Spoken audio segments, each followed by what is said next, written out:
Si yo veo que algo no me atrae lo suficiente, pues yo no me abono. Sí, claro. No necesariamente eso significa que yo sea o no clasiquero. Sí. Esa clase Los que de... se abonan son unos brutos. No abonarse, claro, son unos clasiqueros. Eso, sigan regalándole la plata, por eso estamos como estamos. Todo es culpa de los que no alientan.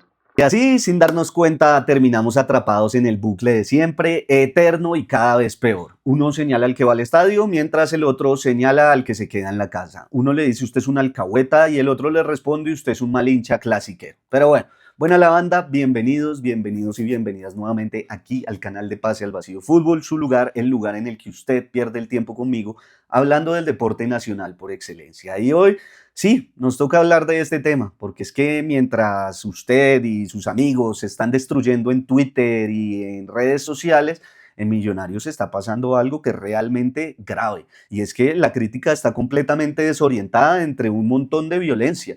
Los hinchas pasamos de fiscalizar y de señalar, a quienes manejan el club y a quienes se pusieron los guayos y tuvieron realmente la oportunidad de cambiar el destino del escudo, a armar una guerra civil entre hinchas y que seguramente tiene contento a los de corbata, porque entre más nos señalamos entre nosotros, pues ellos pasan más desapercibidos y pueden seguir elaborando tranquilamente su plan de abonos para el próximo semestre. La intención de este video, y se lo digo de entrada, no es convencer a nadie de nada, ni creerme en la palabra mayor. Es más, es profundizar en algo en lo que yo ni siquiera logro ponerme de acuerdo, abonarse o no abonarse.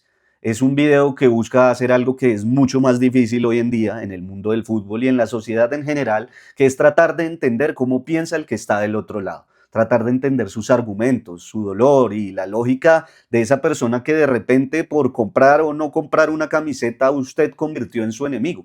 Por eso, en este espacio yo los quiero invitar a explorar, desde el respeto absoluto de mi parte y ojalá desde el de ustedes, los fundamentos que sostienen cada una de estas posiciones. Vamos a tratar de ver ejemplos del fútbol profesional colombiano y del mundo en general para ver qué puede pasar con cada una de las decisiones que tomemos y también entender y pensar qué es lo que queremos de Millonarios como institución. Porque yo sí les voy a decir algo, yo no es que sea tibio ni mucho menos, pero la realidad es que para mí ambas posiciones son completamente válidas y ojo, ambas están muy bien justificadas. La justificación se las diré una por una a continuación. Pero bueno, entremos primero en la cabeza del que decide no ir al estadio y convocar gente para que haga lo mismo. Su lógica es simple y sin duda, a mi manera de ver, la más racional. El fútbol cambió. Es una persona que entiende que el fútbol cambió, que los clubes se gestionan como empresas y en el caso Millonarios puntualmente, cada vez somos tratados más como clientes. Y bajo esa mirada, pues si el producto no satisface, no se compra, así de simple. Es más, escuchen esto y los invito a que, terminado este video, le den la oportunidad a esa cápsula, porque con Nicolás Samper hablamos de eso. Sí. Pero cuando yo veo, pero es que es lo natural, o sea, es ley de oferta y demanda. Si yo veo que algo no me atrae lo suficiente, pues yo no me abono. Sí, claro. No necesariamente eso significa que yo sea o no clasiquero. Sí. Esa clase de términos medio pendejos. Exacto. No. A mí, se los digo con sinceridad, el Millonarios del semestre pasado a mí no me transmitió nada. O sea, a mí no me movió, no puedo decir que un pelo, no me movió nada. O sea, era un equipo que si ganaba, bien, si perdía, bien. O sea, era un equipo que no me movilizaba en lo más mínimo. Luego, pues si el ingreso por abonos se cae, la presión se vuelve real y la expectativa del hincha es clara y totalmente justificada. ¿Sí? Hay alguien manejando mal la empresa, ¿sí? Están los dueños diciendo, alguien está manejando mal la empresa porque ya no me entra tanto billete. Entonces, ¿qué espera uno? Pues que esa persona que aparentemente está manejando mal la empresa, pues salga. Es lógico. A pesar además de ser los más pensantes, también hay que decir que tiene su componente emocional. ¿Sí? También el hincha tiene el derecho a sentir que la relación es desigual, que pagan, acompañan, sostienen, pero que del otro lado no siempre reciben lo mismo, no reciben un proyecto a la altura de lo que se promete. Y desde ahí nace esa sensación de, parce, me están usando. Por eso creo yo que es completamente justificado y respetable no ir al estadio, porque no ir al estadio no es ser mal hincha, no ir al estadio no es ser clasiquero, es una forma válida de protesta. Ahora, ¿realmente eso funciona en nuestro fútbol? Miremos los espejos del fútbol profesional colombiano. Y vámonos primero quizás a uno de los más recientes, el América de Cali. El hincha escarlata no dejó de ir al estadio por capricho. El abandono llegó tras una pérdida y un largo proceso de pérdida de jerarquía en su plantilla y en su institución como tal. La gente se cansó de ver cómo quedaban en el pasado nóminas de peso y con nombres importantes, como en su momento llegó a tener a Juanfer Quintero, Duván Vergara, Adrián Ramos en mayor plenitud, en fin, en un solo equipo. Cuando el proyecto empieza a abaratarse, cuando los directores técnicos empiezan a hacer apuestas, como en su momento el señor Raimondi, que no había ganado absolutamente nada y no tenía experiencia, pero era la solución, pues el estadio decide y en general la hinchada del América decide ya no más. Se están burlando de nosotros, cada vez peores nóminas, cada vez peores resultados y nos están trayendo gente sin experiencia y sin los pergaminos para dirigir este club. ¿Y qué pasó arriba? La crisis no cambió en absoluto, es más, hay que decirlo, se han agudizado esas fracturas públicas entre presidente, que es Marcela Gómez, presidenta, y Tulio Gómez, que es el dueño, lo cual ha dejado en evidencia en más de una ocasión un caos institucional que con las tribunas llenas y las tribunas vacías no ha logrado cambiar. El equipo perdió el rumbo y en lugar de traer un timonel de peso internacional, que es lo que espera el hincha, venga, estamos tan mal, tráiganme a alguien que ganó Copa Libertadores y alguien que prometa, les llevan a David González, un técnico que venía de ser destituido en Millonarios tras una espantosa campaña. El resultado de ese experimento en medio de las tormentas pues fue ver las finales desde afuera, sumar eliminaciones. El castigo económico fue real, pero el proyecto deportivo sigue estancado. Por otro lado está el caso opuesto, que es Atlético Nacional. Todos sabemos, o al menos desde mi perspectiva, que no soy hincha, pero que en 2023 Nacional vivió quizás una de las peores crisis de su historia reciente. Quizás una de las más profundas, o al menos desde que yo veo fútbol, de las que he visto que ha tenido un mayor revolcón. La ruptura con la tribuna y con la barra de los del sur y los directivos, pues generó protestas masivas, un clima hostil y lo que es más importante en este momento, un ausentismo brutal en las graderías del Atanasio Girardot. Pero a diferencia de lo que ocurrió en Cali, este tsunami sí se llevó un montón de gente por delante y la gente que el hincha quiere que se vaya. Se llevó al presidente, al vicepresidente y al director deportivo de ese entonces, sin contar todos los jugadores y directores técnicos que fueron pasando y saliendo debido a la falta de resultado.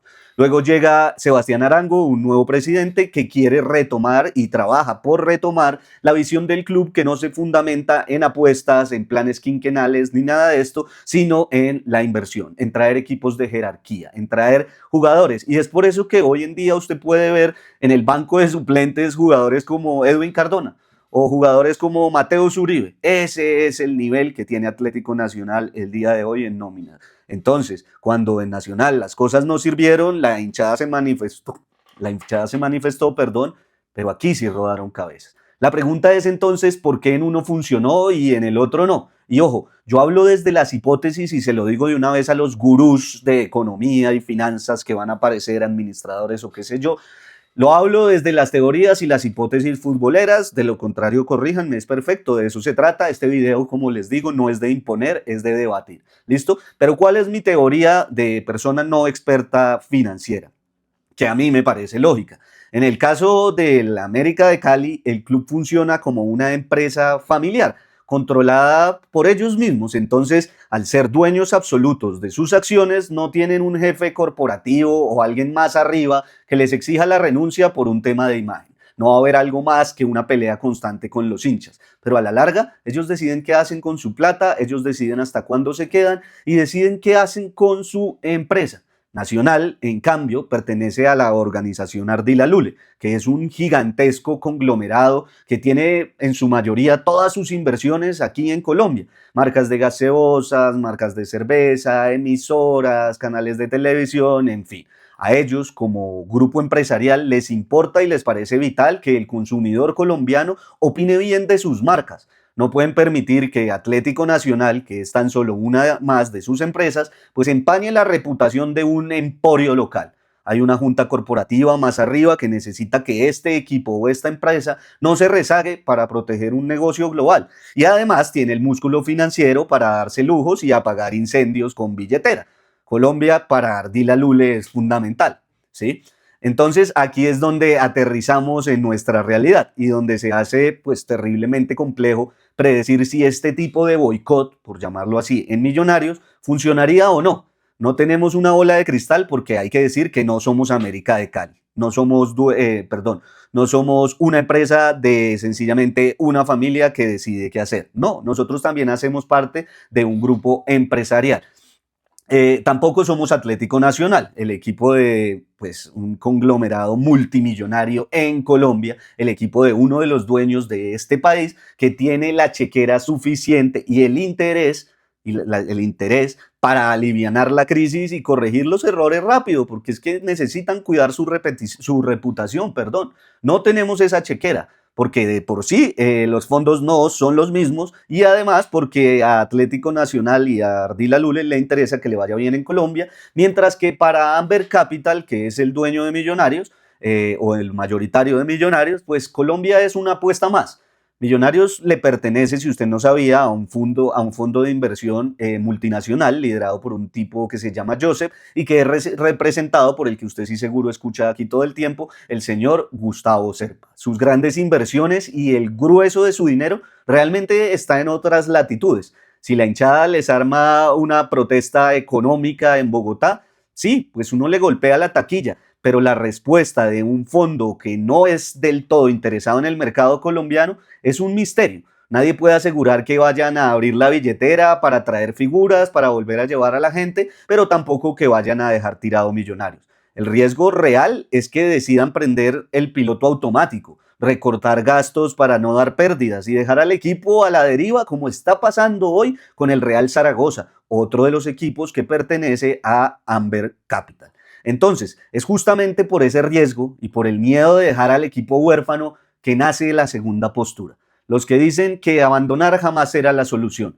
Su argumento es más místico. Millonarios construyó a alguien que nadie más ha logrado en este país.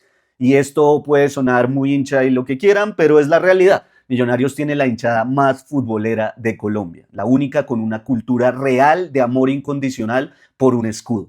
¿Vamos a tirar eso a la basura y a retroceder? Ojo, no les estaba hablando yo, les estaba hablando la cabeza de las personas que deciden no, entre comillas, abandonar. Entonces, vamos a tirar esa cultura que le hemos logrado, la vamos a tirar a la basura. Para este bando, el estadio vacío no es protesta, es rendirse, es entregarle el club por completo a los de corbata. ¿Es mediocre pensar así? No sé, dígame usted. Para mí, para nada, y los entiendo. Es darle valor a algo que hoy se ha tornado exclusivo. ¿Y qué pasa si no llegan los Morelos, los Cardonas, los Jorman? Pues es que la identidad de Millonarios es otra cosa. Yo sé que nosotros quisiéramos los fichajes de lujo y demás, pero la identidad de Millonarios es otra. Y miremos el mundo. Los casos de equipos grandes a nivel mundial que abandonan las canchas durante tiempos prolongados, son contados, y las que fueron efectivas, mucho más. El aguante, por el contrario, y yo estoy acá usando abandonar, que es el término que utilizan quienes critican a los que no van al estadio, y el aguante, que es el término que utilizan algunos de los que critican a quienes deciden no abonarse. ¿Listo? No quiero que lo tomen mal, ¿listo? Pero llamémoslo así. Entonces usted va y mira a Boca Juniors, por ejemplo, en la gestión de Román están, y ya son varios años, lejísimos de lo que la historia de Boca Juniors exige. Las Libertadores cada vez están más lejanas y los fichajes, por supuesto, que no satisfacen en su totalidad. Y la tribuna al 100% de su capacidad, siempre. O que nos gusta un poco más, el ejemplo de River Plate. Cuando estuvieron en una crisis profunda, o ahorita, fuera de Copa Internacional, bueno, fuera de Libertadores, que sabemos que es lo que realmente a ellos les interesa. Acaban de destituir hace poco a Marcelo Gallardo, uno de sus ídolos, ¿sí? Están pidiendo los hinchas una barrida completa en el camerino, pero la tribuna, 85,000 personas de promedio durante esta crisis alentando a River Plate en la cancha. Exigen dentro de la cancha, protestan contra la dirigencia, pero la tribuna no se negocia. Y para ir a Europa, el Manchester United, años a la deriva, con plantillas millonarias, porque incluso ellos no se pueden quejar de que no les invierten, no, al Manchester han llegado figuras, pero siguen fracasando. ¿Y qué pasa? Old Trafford más de, ya no sé, pero ya son décadas completamente lleno. Entonces, ¿está mal que la gente quiera que Millonarios sea el River o el Boca de Colombia? ¿Es válido defender un patrimonio que se ha convertido en un patrimonio cultural de este escudo en particular? Entonces, el aguante es la recomendación, es el acto de resistencia de quien no se deja robar su costumbre cada fin de semana, de quien dice ir al estadio con mi hijo todos los fines de semana o con mi pareja o solo. Pues es cultura para mí, eso fue lo que me enseñaron. Al final, la pregunta resulta siendo la misma que nos persigue desde el inicio. ¿Qué somos y qué queremos ser? River, América de Cali, Boca Juniors, Nacional. Es un debate complejo porque ambos bandos tienen una lógica brutal, insisto. El que se queda en la casa cuidando su bolsillo y lo hace por amor a Millonarios, porque ya se los dije, esto parece, por lo que uno lee en los comentarios, una pelea llena de odio, pero lo más curioso es que todo surge desde el amor por Millonarios. Entonces, ambos quieren. Uno dice, no me gasto más plata y no voy por amor a Millonarios porque se necesita un revolcón y que salgan unos parásitos, lógico. Y otros dicen, yo no abandono por amor a este escudo, yo quiero proteger lo que se ha convertido en la cultura Millonarios, en ser el único con cierto tipo de cultura futbolera que es comparable a nivel mundial, porque esa es la realidad. Millonarios es el único equipo realmente futbolero. Ambas para mí justificables. Aún le puedo decir, yo no sé si me va a abonar o no me va a abonar. Esto no hace más que enloquecerme, pero pues está bueno permitirnos este tipo de espacios de debate en la medida de lo posible respetuoso. ¿Usted qué dice? ¿Sí o no a la ONU? ¿Sí o no a la camiseta de los 80 años? Porque, ojito, viene ahorita, ya todos lo sabemos, una supuesta edición limitada que supongo pretenden vender de manera masiva. La buena para todos, los quiero resto, suscríbase, comente, dele like si por algún motivo llegó hasta acá.